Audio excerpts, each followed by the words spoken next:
Hello students, welcome to Science Delight. जैसे कि हमने लास्ट क्लास में डिस्कस किया था कि आज से हम अपना नया कोर्स शुरू करने वाले हैं, that is of class 9th। ठीक है, तो लास्ट क्लास को एक हल्का सा ब्रीफ करते हुए चलते हैं कि लास्ट क्लास में हमने क्या बताया था। लास्ट सेशन में हमने बताया था कि भाई साइंस तो हर जगह है। ठीक है, तो साइंस को एक एक करके समझना ज़रूरी है, राइट। अगर आप साइंस के स्टूडेंट्स हैं, अगर आपके पास सिलेबस में साइंस है, तो आपको उस चीज़ को समझना as compare to as a burden लेने की जगह उसको कितना इंटरेस्टिंग हम बना सकते हैं, उसके बारे में हमने डिस्कस किया था कि हम क्या क्या चीज़ें इसमें पढ़ेंगे। इसमें हमने बताया था कि 9th 10th 11th इन सब के सिलेबस के बारे में, और साइंस से रिलेटेड नई नई डिस्कवरीज़ के बारे में, साइंस से रिलेटेड नए नए फैक्ट्स के बारे में। इसके साथ साथ ही हम 9th 10th 11th 12th के सिलेबस के साथ साथ उनके क्वेश्चन आंसर्स, सॉल्यूशंस, उनकी भी बात करेंगे, राइट। तो चलो शुरू करते हैं आज 9th का पहला चैप्टर। सबसे पहले जो उसके लिए इंपॉर्टेंट है that is this this book. This is very very important. As you all know, this is the NCERT book of class 9th। And सबसे पहले इसी को ही नमन करो और फिर यहाँ से आगे बढ़ते हैं, राइट। ठीक है, चलो। जो हमारा फर्स्ट चैप्टर है, चैप्टर नंबर 1, क्लास 9th का फर्स्ट चैप्टर कौन सा है भाई? The first chapter is matters in our surrounding, right. You are absolutely right, that is matters in our surrounding. तो सबसे पहले क्वेश्चन यही आता है कि भाई मैटर है क्या चीज़, what is matter. The question arises, what is matter. अब मैटर क्या चीज़ है, इसके बारे में क्या। तो यहाँ से सबसे पहले सोचो, जब भी आप साइंस पढ़ते हो ना तो उस चीज़ को सोचना। ठीक है, science is all about K2, that is क्यों और कैसे। ओके, तो सबसे पहले पूछो कि मैटर क्या चीज़ है। तो मैटर आपको पता है कि ऐसा पार्टिकल, कोई भी पार्टिकल जिसके पास दो चीज़ें होनी चाहिए। पहली चीज़ क्या है, उसके पास उसका मास होना चाहिए। क्या होना चाहिए? मास होना चाहिए। और दूसरी चीज़ क्या, वो स्पेस ऑक्यूपाई करे। दूसरी चीज़ क्या, वो स्पेस ऑक्यूपाई। पहला तो मास होना चाहिए, दूसरा क्या, स्पेस ऑक्यूपाई करे, राइट। ठीक है, एनसीईआरटी की एक बहुत खूबसूरत लाइन है, everything in the universe is made up of material which scientist have named matter. Which scientist have named matter. ठीक है, ये एनसीईआरटी की लाइन है। आप एनसीईआरटी पढ़ोगे, याद रखना, जब भी आप ये चीज़ें कर रहे हो तो एनसीईआरटी को ज़रूर पढ़ना। आप सेशन देख रहे हो, एनसीईआरटी पढ़ो। सेशन देख रहे हो, बहुत इंपॉर्टेंट है, बहुत आपको बहुत फ़ायदा देगा उस चीज़ से। ओके, चलो आगे बढ़ते हैं। ठीक है, तो दुनिया में हर चीज़ किससे बनी हुई है? मैटर। साइंटिस्ट ने उसका नाम दिया मैटर, ऑब्वियसली।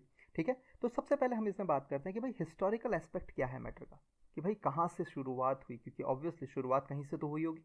तो मैटर की शुरुआत कहाँ से हुई? तो इसमें सबसे पहले हम बात करते हैं किसकी? Early Indian philosophers. फिलोसफर्स वो होते हैं जो एक थ्योरी, एक सेगमेंट्स देते हैं बेसिकली, किसी भी फैक्ट का, किसी भी कोई भी नई नई डिस्कवरीज का। तो बेसिकली आपको याद होगा, ठीक है, बहुत सारे आपने कल्चरल प्रोग्राम्स भी देखे होंगे जिसमें आपको पंच तत्व के बारे में बताया होगा। साइंस बताते हैं, ठीक है, पंच तत्व के बारे में। तो पंच तत्व क्या चीज़ है? पंच तत्व बेसिकली हम उसकी बात करते हैं। पंच, पंच मतलब एक संस्कृत वर्ड है, पंच मतलब होता है पांच, राइट।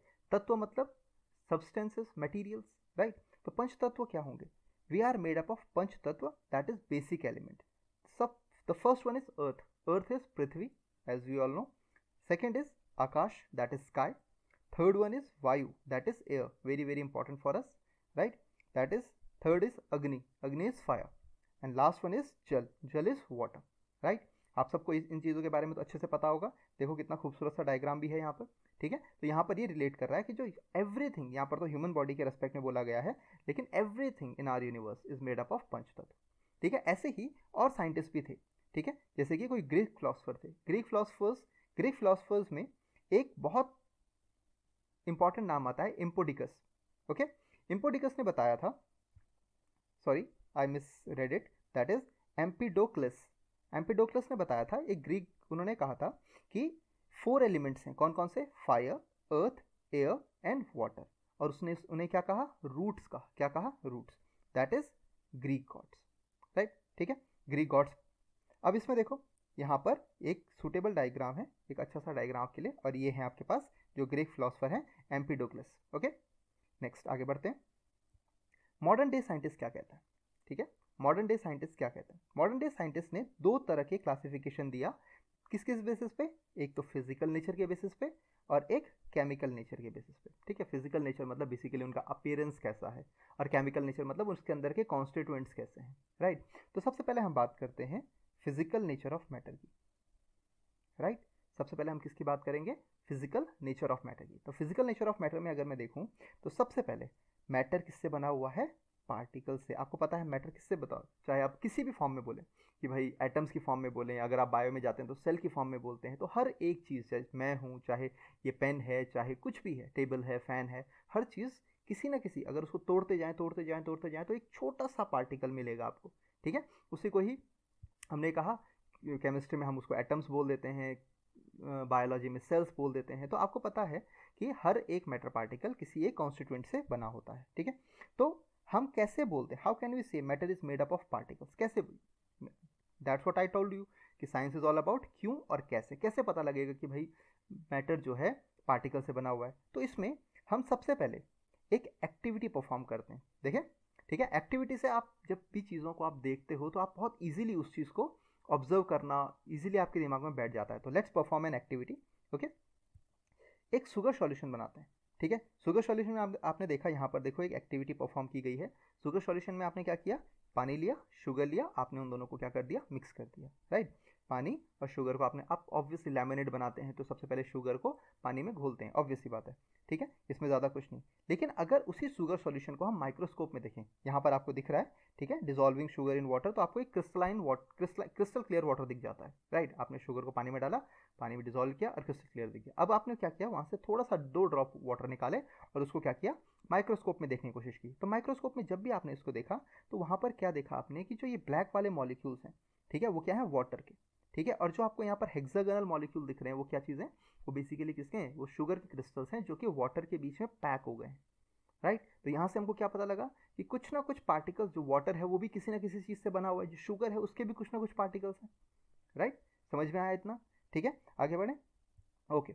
अब देखो कि भाई ये पार्टिकल्स कितने स्मॉल हो सकते हैं, ठीक है, इतने स्मॉल थे कि माइक्रोस्कोप से देखना पड़े, राइट, ठीक है। अब कितने, क्या रेंज हो सकती है इनकी, कितने बड़े से बड़े हो सकते हैं, कितने मैटर कितना बड़ा हो सकता है, ये कितना छोटा हो सकता है, वही उसकी रेंज हम अब पता करते हैं। तो the range of matter is, ठीक है, यहाँ पर आपने देखा, देखो हाथी, लार्जेस्ट मैमल, राइट, ठीक है, वेल होती है, वेल से छोटा हाथी, राइट। बट हाथी जो है, ठीक है, काफ़ी बड़ा है, it is also a part of matter, it has mass, it can occupy space. Rest is, next one is, देखो एक छोटी सी आंट, राइट, ये भी हमें दिखती है, हमें पता है इसका भी कुछ ना कुछ मास होगा, कुछ ना कुछ क्या होगा, स्पेस ऑक्यूपाई करेगी। नेक्स्ट, यहाँ पे आप देखो सेल, राइट, सेल से भी छोटे मॉलिक्यूल्स, एटम्स, आपने यहाँ पर देखा न्यूक्लियस, न्यूक्लियस के बाद देखो यहाँ पर प्रोटॉन्स, न्यूट्रॉन्स, जो भी आप देख रहे हैं यहाँ पर, ठीक है।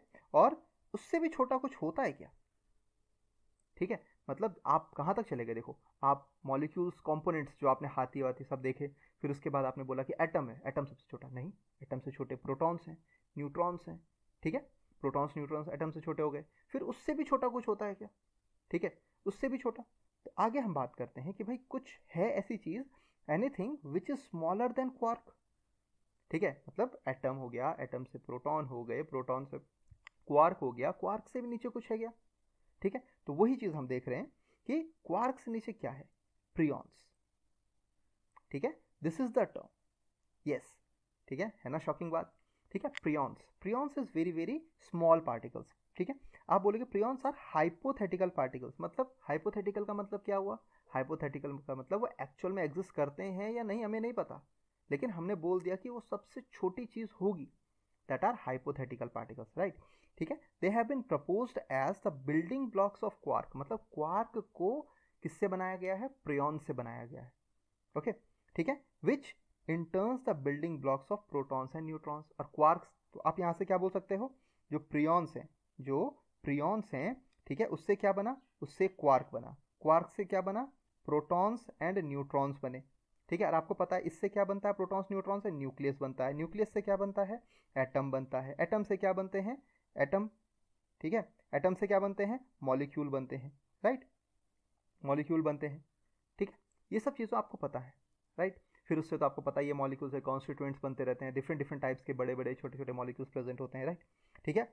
और जो प्रियॉन स्टार है, ठीक है, एक प्रियॉन स्टार के बारे में भी आप पढ़ोगे आगे फ्यूचर क्लासेस में, तो which is not really a star, it would be a chunk of matter made up of constituent of quark and bound together by gravity, right, ठीक है। तो कुछ नहीं है, मतलब बहुत सारे क्वार्क मॉलिक्यूल्स हैं प्रियॉन स्टार के अंदर और वो आपस में ग्रेविटी से थ्रू आपस में जुड़े हुए हैं, दैट्स इट, ठीक है, उसमें ज़्यादा आपको डिटेल में जाने की ज़रूरत नहीं है। ठीक है, दिस इज़ क्वाइट इंटरेस्टिंग। ठीक है, ये चीज़ें आपको थोड़ा बहुत आइडिया होना चाहिए कि सबसे छोटा कौन हो सकता है। सबसे छोटा कौन है? प्रियॉन्स है। प्रियॉन्स क्या है? हाइपोथेटिकल है। हाइपोथेटिकल पार्टिकल है जिससे क्या बना हुआ है? ठीक है, जिसके कॉन्स्टिट्यूएंट से क्वार्क बना हुआ है, राइट। क्वार्क क्वार्क जब जुड़ता है तो क्या बनता है? क्वार्क जब बहुत सारे क्वार्क पार्टिकल जब ग्रेविटी से आपस में जुड़ते हैं तो क्या बनता है? प्रियॉन स्टार बनता है, राइट। अब क्वार्क जब आपस में जुड़ना शुरू हुए, ठीक है, क्वार्क जब एक कॉन्स्टिट्यूएंट बनाया तो उसे प्रोटॉन न्यूट्रॉन भी बन सकते हैं। प्रोटॉन न्यूट्रॉन से न्यूक्लियस बनता है, न्यूक्लियस से एटम बनता है, एटम से मॉलिक्यूल बनता है, राइट। चलो आगे बढ़ते हैं। ठीक है, this is a type of prion star. Okay, अब आगे बढ़ते हैं। नेक्स्ट एक और एक्सपेरिमेंट करके देखते हैं इसमें। ठीक है ना, काफ़ी इंटरेस्टिंग चीज़ होती जा रही है। ओके, तो अब नया एक्सपेरिमेंट क्या कहता है उसकी बात करते हैं। ठीक है, नया एक्सपेरिमेंट क्या कहता है? नया एक्सपेरिमेंट कहता है कि भाई जो KMnO4 है, पोटेशियम परमैंगनेट, ठीक है, इंपॉर्टेंट है, फार्मूला याद रखना। ठीक है, केमिस्ट्री में फार्मूलेज इंपॉर्टेंट होते हैं और हर एक फार्मूले का अपना रोल भी होता है। ओके, जैसे ऑक्सीजन है O2, आपको पता है, सिंपल। लेकिन अब धीरे धीरे आप बड़ी बड़ी क्लासेस में आते जा रहे हो तो फार्मूलेज भी याद रखने हैं। पोटेशियम परमैंगनेट, ओके, तो पोटेशियम परमैंगनेट कैसा होता है? ये देखो ऐसा कुछ, अगर आप कभी केमिस्ट्री लैब में जाओगे, ठीक है, आगे फ्यूचर क्लासेस में या अभी भी 9th में भी, तो आपको यहाँ पर क्या मिलेंगे? पोटेशियम परमैंगनेट देखने को मिल जाएगा। और कैसा होता है देखो, आपको यहाँ पर दिख रहा है कैसा होता है। ठीक है, वॉयलेट से अगर बहुत ज़्यादा डाइल्यूट कर दे तो पिंक तक जा सकता है। ठीक है, वॉयलेट कलर का सॉल्यूशन रहेगा, वो पिंक तक जा सकता है। ओके, तो यहाँ पर आपने अलग अलग रेंज देखा, तो आपने देखा होगा यहाँ पर क्या किया उन्होंने। यहाँ पर वॉयलेट कलर मतलब सारा का सारा प्रियॉन्स एक जगह पे डाल दिया। अब क्या हुआ? अब धीरे धीरे धीरे धीरे उसमें वाटर ऐड करते चले गए और आपने देखा उसकी कंसिस्टेंसी क्या हो रही है? धीरे धीरे कम होती जा रही है, कंसंट्रेशन कम होती जा रही है। किसकी? KMnO4 की। ठीक है, तो पार्टिकल्स कितने छोटे तक, कितने हद तक छोटे हो सकते हैं, ये यहाँ पर दिखाने की कोशिश की गई है। ओके, ठीक है, अब characteristics of particles of matter. Next point हमारा आता है कि अभी तक हमने देखा, अभी तक हमने क्या देखा? मैटर क्या होता है? मैटर क्या होता है? ऐसी चीज़ जिसका एक मास हो और स्पेस ऑक्यूपाई करे, राइट। फिर बोला मैटर किससे बना होता है? पार्टिकल से। पार्टिकल कितना बड़ा हो सकता है, कितना छोटा हो सकता है? हाथी जितना बड़ा भी हो सकता है और प्रियॉन्स जितना छोटा भी हो सकता है। प्रियॉन्स क्या होते हैं? एक हाइपोथेटिकल पार्टिकल होते हैं। ठीक है, जब प्रियॉन्स आपस में जुड़ते हैं तो क्या बनता है? Quark, right. आगे बढ़ते हैं। ठीक है, हमने बात की अब characteristic of particle of matter की। तो क्या कैरेक्टरिस्टिक? पहला देखो, they have space between them. इनके बीच में क्या होता है? स्पेस होता है। ठीक है, अब वो स्पेस ज़्यादा है कम है उसकी बात भी करेंगे। तो स्पेस बिटवीन देम कैसे? लेट्स मेक अगेन एक एक्टिविटी और करते हैं। ठीक है, शुगर सॉल्यूशन की बात करते हैं। तो शुगर सॉल्यूशन में हमने क्या देखा था? शुगर सॉल्यूशन में हमने देखा था कि इनके बीच में देखो, यहाँ पर शुगर सॉल्यूशन को जब हमने माइक्रोस्कोप में देखा था तो यहाँ पर हमने क्या देखा था कि यहाँ पर शुगर के पार्टिकल्स के बीच में क्या थे? शुगर के पार्टिकल्स के बीच में क्या थे? स्पेस थे। अब वो ज़्यादा है कम है, तभी तो देखो आपने पानी लिया, ठीक है, उसमें शुगर सॉल्यूशन डाला, पानी का वॉल्यूम नहीं बढ़ता है। ठीक है, अब क्यों नहीं बढ़ता है? उसका भी एक रीज़न है कि जो शुगर के पार्टिकल्स हैं, छोटे छोटे शुगर के पार्टिकल्स हैं, वो वाटर मॉलिक्यूल के स्पेस के बीच में, जैसे मान लो यहाँ पर देखो आप, दिख रहा है ब्लैक पार्टिकल्स से वाटर मॉलिक्यूल्स के दिख रहे हैं, तो वाटर मॉलिक्यूल्स के बीच में कौन आ गया? शुगर सॉल्यूशन आ गया। तो जिससे अगर जगह खाली हो जाती है, जैसे सिंपल सी बात है, एक कबर्ड है आपके पास, ठीक है, उसमें आपने एप्पल्स भर दिए। ठीक है, एक कबर्ड के अंदर, जैसे मान लो एक एग्जांपल लेते हैं कि एक कबर्ड है, उसमें आपने एप्पल्स भर दिए, तो उसमें ऐसा तो होता नहीं कि एप्पल्स पूरा का पूरा कबर्ड ऑक्यूपाई कर दें, कुछ ना कुछ जगह तो बचती है ना। ठीक है, अब आप उसमें रेत डाल दो, ठीक है, या कुछ भी डाल दो, पानी डाल दो, ठीक है, तो पानी भी आएगा। ऐसा तो है नहीं कि वो ट्रंक फट के बाहर आ जाता है। तो यानी वैसे ही मैटर के पार्टिकल के बीच में या एटम्स के पार्टिकल्स के बीच में भी कुछ ना कुछ स्पेस होती है, करेक्ट। ठीक है, तो ये एक्टिविटी इससे पता लगती है। नेक्स्ट, पार्टिकल ऑफ मैटर जो हैं वो कंटिन्यूसली मूव करते रहते हैं। नेक्स्ट पॉइंट क्या है कि particles of matter they are continuously moving. ठीक है, तो कंटिन्यूसली मूविंग का एग्जांपल देखो, यहाँ पर आप काफ़ी अच्छा सा आपने देखा होगा, यहाँ पर अगरबत्ती देखो, ठीक है, इंसेंस स्टिक्स बोलते हैं शायद, राइट। ठीक है, तो ये इजीली एक जगह से आप देखोगे कि घर के एक कोने में आपने धूप या अगरबत्ती लगाई तो वो पूरे कमरे में उसकी स्मेल आ जाती है, राइट। ठीक है, ये देखो यहाँ पर बहुत अच्छा सा एक डायग्राम, एक आप बोल सकते हो प्रेजेंटेशन की हुई है, जिसमें डिफ्यूजन को बताया हुआ है। डिफ्यूजन मतलब आपस में मिक्स हो रहे हैं ये पार्टिकल्स, राइट। तो यहाँ पर आपस में एक दूसरे में क्या हो रहा है? These particles are continuously moving, right. Next आगे बढ़ते हैं। ठीक है, दिस इज ऑल्सो देखो कंटिन्यूसली मूव कर रहे हैं। KMnO4, यहाँ पर आप KMnO4 देख रहे हो, है ना, KMnO4, पोटेशियम परमैंगनेट, राइट। आगे बढ़ते हैं। देखो नेक्स्ट एक प्रोसेस, जैसे कि मैं आपको बता रहा था, डिफ्यूजन। ठीक है, डिफ्यूजन क्या चीज़ है? तो डिफ्यूजन क्या बोला हुआ है? It is the intermixing of particles of two different type of matter. पानी, चीनी, दो अलग अलग मैटर हैं, उन दोनों को आपस में मिक्स किया, दोनों आपस में क्या हो गए, डिफ्यूज हो गए, राइट। ठीक है, we can say that particle of matter always travel और move from the region of higher concentration to lower concentration. ठीक है, जैसे मान लो एक जगह पर आपने अगरबत्ती जलाई, ठीक है, इंसेंस स्टिक जलाई, और वो जलने के बाद वो उस रीजन से ऐसी दूसरी रीजन में जाएंगे जहां पर उनकी कंसंट्रेशन क्या होगी, कम होगी, बराबर। ठीक है, ये चीज़ हम समझ सकते हैं, बहुत इजीली आप इस चीज़ को नोट कर सकते हो। चलो दूसरी चीज़ क्या क्या देख सकते हैं इसमें हम, दूसरी चीज़ आप ऐसे देखो, सिंपल सी चीज़ है। ठीक है, जैसे अभी हमने देखा कि एक पार्टिकल है, जैसे KMnO4 का एग्जांपल हमने देखा था, तो KMnO4 आपने एक जगह पे डाला, वो पूरे के पूरे सॉल्यूशन को कैसा कर दिया, पिंक या वॉयलेट कर दिया, तो वो भी एक एग्जांपल है किसका, डिफ्यूजन का, राइट। अब पार्टिकल्स ऑफ मैटर दूसरा है attract each other. Particles of matter आपस में क्या करते हैं, एक दूसरे को अट्रैक्ट करते हैं। अब कैसे करते हैं वो चीज़ देखते हैं। ठीक है, देखो आपने कभी देखा होगा, नेल को हैमर तो सबने ही किया हुआ है, आप नेल पे हैमर मारते हो मारते हो मारते हो, ऐसा तो है नहीं कि नेल बिखर जाती है। ठीक है, नेल क्या होती है, आपने अगर वॉल पे नेल डाली तो नेल वॉल के अंदर चली जाएगी, लेकिन नेल जल्दी नहीं टूटेगी। लेकिन वहीं अगर आपके पास चौक है, चौक को अगर नेल की तरह आप हैमर से बीट करना शुरू कर दोगे, हथौड़े से बीट करना शुरू कर दोगे, तो क्या होगा, ठीक है, if you will beat that it will broken into pieces, वो टूट जाएगा, राइट, करेक्ट। चलो आगे बढ़ते हैं। ठीक है, तो देखो कुछ मॉलिक्यूल स्ट्रेच भी कर जाते हैं, जैसे बलून। ठीक है, हमें पता है, ठीक है, बलून को अगर आप फुलाते हो फुलाते हो फुलाते हो, एक्सपैंड करता रहता है, लेकिन जल्दी नहीं फटता। एक ऐसा नहीं कि कभी फटेगा ही नहीं, लेकिन एक लिमिट तक वो अप्रोच करता है, right. Next, water in a knife. ठीक है, नेक्स्ट और क्या हो सकता है, man tries to run across the wall. देखो इसको सिंपल से आप देखो कि जैसे वॉल है, अगर कोई मैं, जैसे मेरे पीछे वॉल है, मैं अगर वॉल के ऐसे करता हूँ, पीछे की तरफ आता हूँ, तो मैं वॉल के आर पार नहीं निकलूंगा ऑब्वियसली, क्योंकि यहाँ पर जो वॉल के पार्टिकल्स हैं आपस में क्या है, ज्वाइन किए हुए हैं। जैसे यहाँ पर आप देख रहे हैं, ये पर्सन जो है वो वॉल के चारों ओर निकलना, मतलब आर पार निकलने की कोशिश कर रहा है, थ्रू एंड थ्रू, तो जाएगा ही नहीं, ऑब्वियस सी बात है। ठीक है, next, a man try to run in water. ठीक है, आपने भी कोशिश की होगी वाटर्स में भागने की, तो आपको पता है डिफिकल्टी होती है। ठीक है, आप स्विमिंग पूल में जाके देखो, रन करते हुए देखो, आप थोड़ी देर भी आगे नहीं जा पाओगे, आप डूब जाओगे। ठीक है, क्योंकि वहां पर अट्रैक्शन थोड़ा सा कम होगा, राइट। ठीक है, next, this is Usain Bolt. Okay, तो हुसैन बोल्ट क्या करता है, भागता है, ऑब्वियसली वो भी थ्रू एंड थ्रू नहीं जाएगा सॉलिड में, वो एयर में भागता है। एयर इन द सेंस जो हमारे पास आसपास हमें पता है सराउंडिंग में सारे के सारे क्या है, एयर पार्टिकल्स हैं, तो एयर पार्टिकल्स में इजीली क्या कर सकते हैं, आप इजीली मूव कर सकते हैं। ओके, नेक्स्ट भाई, states of matter. States of matter कौन कौन सी हो सकती हैं, तो अब इसमें हम बात करते हैं, basically there are 5 states of matter. Okay, 5 states of matter कौन कौन सी होंगी, 5 स्टेट्स ऑफ मैटर होंगी। सबसे पहले सॉलिड स्टेट, नेक्स्ट होगी लिक्विड स्टेट, नेक्स्ट होगी गैशियस स्टेट, फिर प्लाज्मा, ये थोड़ा आपके लिए नया हो सकता है, और बोस आइंस्टीन कंडेंसेट। ठीक है, these are 5 states of matter. Okay, I hope आज जितना आपको करवाया होगा आपको अच्छे से समझ में आया होगा। ठीक है, यहाँ तक हमने क्या क्या किया, सबसे पहले हमने देखा कि मैटर क्या होता है। ओके, मैटर फिर से एक बार हल्का सा रिकॉलिंग करते हैं।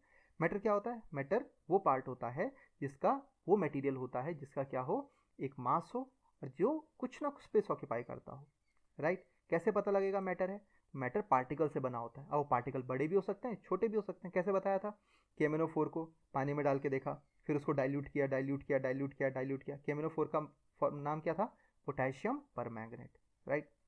अब देखो आगे बढ़ते हैं, फिर हमने क्या बोला था कि पार्टिकल ऑफ मैटर की रेंज क्या हो सकती है, तो बहुत बड़ा, एक हाथी भी हो सकता है, ठीक है, एक वेल भी हो सकती है, ठीक है, और सबसे छोटा कौन था, याद करो याद करो, सबसे छोटा था प्रियॉन्स। प्रियॉन्स भी हो सकते हैं, राइट। प्रियॉन्स आपस में मिलकर क्या बनाते थे, क्वार्क बनाते थे। प्रियॉन स्टार क्या था, जब प्रियॉन्स आपस में बहुत सारे क्वार्क पार्टिकल्स आपस में जुड़ जाते थे एक ग्रेविटी के थ्रू, तो प्रियॉन स्टार बनता था, राइट। प्रियॉन्स जो थे उससे क्वार्क बना, क्वार्क से मिलके क्या बना, क्वार्क से मिलके प्रोटॉन्स बनते थे, न्यूट्रॉन्स बनते थे, यानी न्यूक्लियस बनता है, न्यूक्लियस से एटम बनता है, एटम से मॉलिक्यूल, और ऐसे ही करते करते सारे कॉन्स्टिट्यूएंट ऑफ मैटर बनते हैं, राइट। ठीक है, आज जितना भी आपको कराया, ठीक है, आपको इसको एक बार रिवाइज करना है, एनसीईआरटी से थ्रू एंड थ्रू करना है, ठीक है, इससे आपको बहुत मदद मिलेगी। Okay, that's all for today. Next class में आगे मिलते हैं, इन्हीं सॉलिड स्टेट लिक्विड स्टेट इनकी बात करेंगे नेक्स्ट क्लास में। Okay, have a good day. Okay, bye bye.